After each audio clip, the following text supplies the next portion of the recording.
আজকের বিখ্যাত ছড়া কয়াপাট বাজারে রামায়ণ গান। হুগলি জেলার গোঘাট থানা বদনগঞ্জের পাশে কয়াপাট। বছরে একবার রামায়ণ হলেও প্রতিদিন বসে বাজারে হাট। ত্রেতাতে রামায়ণ রচনা করেছিলেন বাল্মীকি মুনি, তাই তো আজও কলিতে রামায়ণ শুনি। সংস্কৃততে লেখা ছিল অবদানে কীর্তিবাস ওঝা, তালপাতা স্বরের কলম বাংলায় যাই বুঝা। ভালো লাগে রামায়ণ গান শুনতে সুমধুর, সীতাদেবী বাজিয়েছিল রুনুঝুনু ফুলের নপুর। গ্রামেগঞ্জে শহরেতে চলে রামায়ণ পালা, রামকে বনবাসে পাঠিয়ে কৈকেয়ীর মিটেছিল জ্বালা।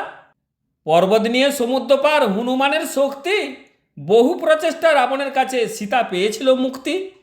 বছর বছর রামায়ণ হয় কয়াপাট বাজারে, শত শত মানুষ আসে শ্রবণেরই তরে। নমস্কার। করার জন্য অশ্বমেধ যজ্ঞ করো। সেই অশ্বমেধ যজ্ঞ করলেই তোমার পিতা নরক থেকে উদ্ধার হয়ে বৈকুণ্ঠ প্রাপ্ত হবে।